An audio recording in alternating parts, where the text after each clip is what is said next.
New York. இரட்டை கோபுர தாக்குதல், பயங்கரவாதம் என்று அலறியது அமெரிக்கா. எங்களை ஆதரிக்காதவர்கள் எங்கள் எதிரிகள் என்று மிரட்டினார் George Bush. Every nation in every region now has a decision to make. Either you are with us or you are with the terrorists. சரியாக 10 ஆண்டுகள். ஆம், நாங்கள் உன் எதிரிகள்தான் என்று அமெரிக்க ஆளும் வர்க்கத்துக்கு பதிலளித்தது வால் ஸ்ட்ரீட் போராட்டம்.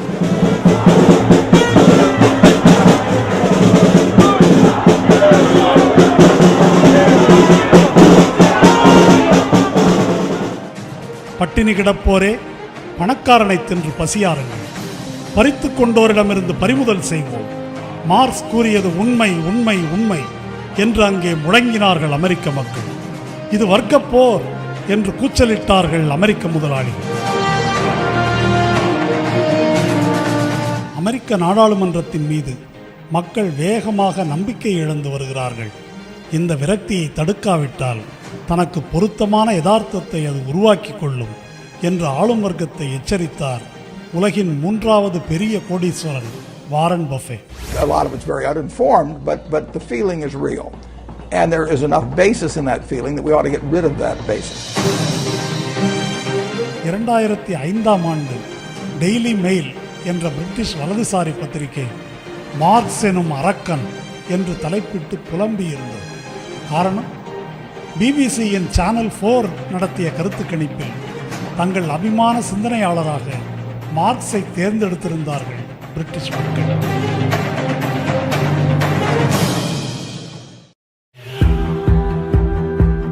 ஆயிரத்தி 1997 நாணயச் சந்தை சரிந்து தென்கிழக்காசிய பொருளாதாரம் நொறுங்கியது. நெருக்கடி பரவியது. திவால், வேலை இழப்பு, முதலாளித்துவ சந்தையில் பீதி பரவியது. கம்யூனிசம் வீழ்ந்துவிட்டது, முதலாளித்துவம்தான் வரலாற்றின் முடிவு என்று கொண்டாடிய 5 ஆண்டுகள் கூட முடியவில்லை. மறுபடியும் நெருக்கடி. மூலதனம் நூலை இன்னொரு முறை புரட்டி பார்ப்போம் என்று கூறி பெருமூச்சு விட்டது லண்டன் ஃபைனான்சியல் டைம்ஸ் நாளேடு. நியூயார்க்கர் பத்திரிகையின் வணிகத்துறை செய்தியாளர் ஜான் காசிடி ஆவலை அடக்க மாட்டாமல் முதன்முறையாக மார்க்ஸை படித்தாராம். உலகமயமாக்கம், ஏற்றத்தாழ்வுகள், அரசியல் ஊழல், ஏகபோகமயமாதல், உயிர் துடிப்பை இழந்து வரும் நவீன வாழ்க்கை, அனைத்தை பற்றியும் ஆணி அடித்தார் போல பேசும் மார்க்சின் எழுத்துக்களை கண்டேன். இவற்றையேதான் இன்றைய பொருளாதார வல்லுநர்கள் ஏதோ புதிய விஷயம் போல பேசி வருகிறார்கள். சில நேரங்களில் மார்க்சின் கால் தடம் பதிந்த பாதையில்தான் செல்கிறோம் என்று தெரியாமலேயே அந்த பாதையிலும் நடக்கிறார்கள். இப்படி தன் கருத்தை எழுதினார் Cassidy. Extremely heterodox, a sort of Hyman Minsky school, which never really got a hear. The BBC's television centre in White City, the hub of the corporation's TV output. Thousands of BBC workers are set to stage 2 48-hour protests in a row over pensions. London BBC அரசு மானிய வெட்டையும் ஆட்குறைப்பையும் எதிர்த்து BBC ஊழியர்களும் செய்தியாளர்களும் அநேகமாக ஆண்டுதோறும் போராடுகிறார்கள். இத்தகைய போராட்டங்களுக்கெல்லாம் காரணமான மார்க்ஸை BBC நிறுவனம் மன்னித்து விடுமா என்ன? அவர்களது ஆவணப்படங்கள் மார்க்ஸையும் லெனினையும் பற்றி குச்சமே இல்லாமல் பல அவதூறுகளை பரப்பியிருக்கின்றன. இருந்தாலும் உண்மையிலிருந்து எப்படி தப்ப முடியும்? 2008 சப்ரைம் நெருக்கடி மூலதனத்தை படி என்று அவர்களை துரத்துகிறது. தமது எதிர்காலத்தை தெரிந்து கொள்வதற்கு 200 ஆண்டுகளுக்கு முன் தோன்றிய அந்த மேதையின் கல்லறையை தேடிச் செல்லுகிறது பிபிசியின் இந்த ஆவணப்படம்.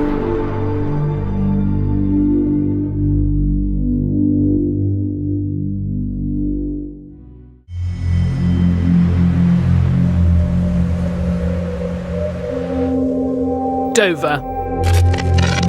The most dangerous man in Europe is about to arrive on Britain's shores. His preachings are so incendiary, he's been forced out of his native country.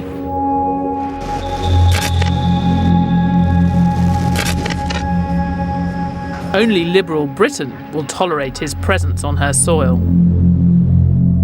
he heads to London to live in exile. The year is 1849.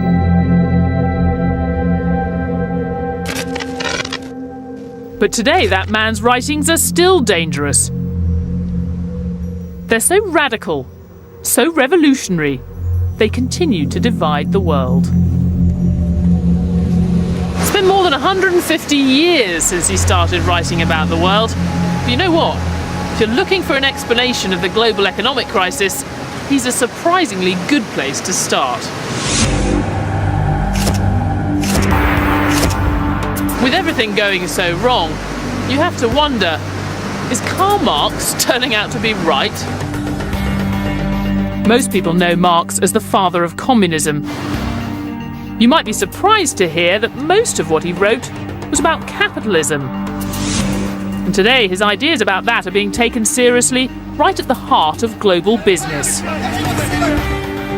His analysis was pretty on the button and explains a lot, I think, about some of the things that we see going on around in our economy today. For Marx, the best argument against capitalism was that it was inherently unfair. His ideas on inequality have more resonance than ever today. When times were good, Marx was nowhere. But now the Western economies are in crisis, he's attracting new interest right at the heart of the economic establishment. From a former IMF chief economist, Marx is right on a number of dimensions. He certainly is right that income inequality can be a source of tremendous tension. to the man who saw the 2008 crisis coming. He understood that there are situations in which capitalism and globalization can lead to economic crisis. And an economist at one of the world's leading banks. It's quite hard to convince people who live in Chelsea or Chelmsford that this is of great relevance to them, but actually it's worth a bash. Anyone in Chelsea or Chelmsford who thinks Marx is only about communism is in for a shock. It's what he said about capitalism that rings so true today.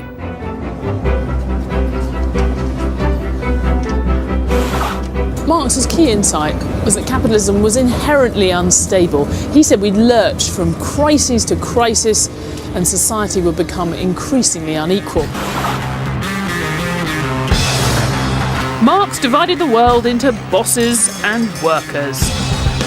For him, they would always be at odds, and that battle was a recipe for crises. To make profit, bosses squeeze what they pay workers. The crisis comes when workers then don't have enough money to buy what bosses are trying to sell them. Now, for decades after World War II, that looked completely wrong. We had years of stable growth, and the workers were taking a larger and larger share of the pie. But not anymore.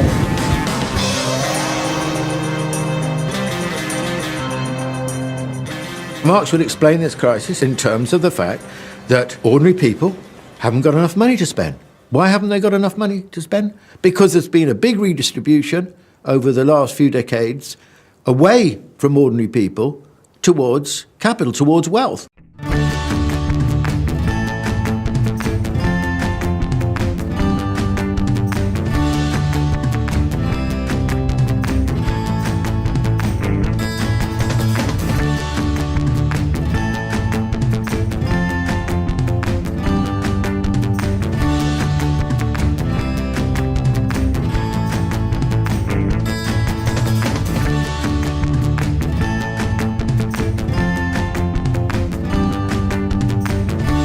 Marx had a very simple formulation about crises, which is that they are manifestations of the fundamental flaws or contradictions, as he called them, of capitalism.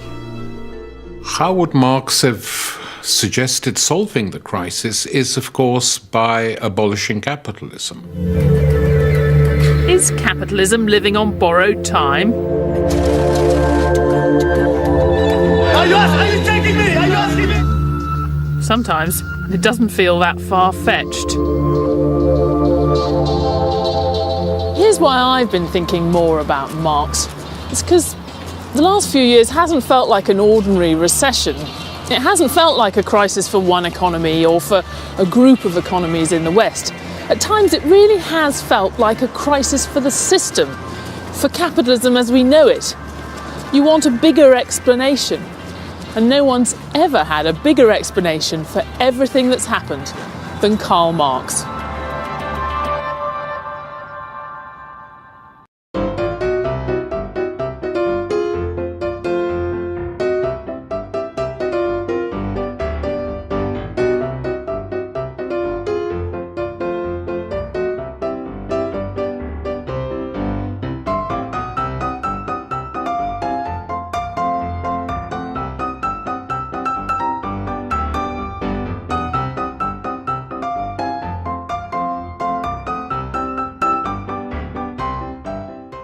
Yes, from around the world? We have more than 40,000 tourists here, and 25% came from China. So a quarter of them.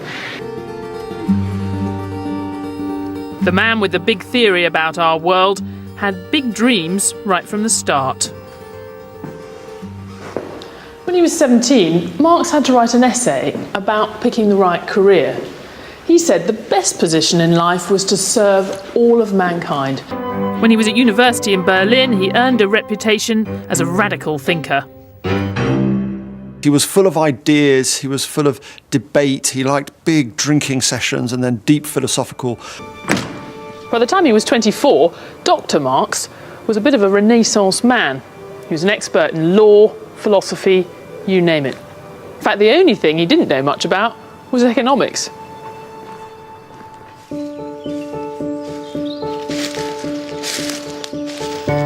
That all changed in 1842. Marx, by now working as a journalist, heard about a controversy in this wood that would help shape his understanding of how the world works.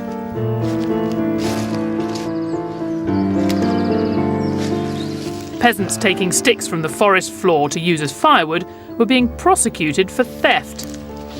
Wood had been gathered here for centuries, but now the landowners had declared it belonged to them. What had been freely shared was now private property. You could say that thinking about this question turned Marx into an economist, but that wouldn't really capture it. He came to think that economics, the nature of economic relationships between people, were at the heart of absolutely everything.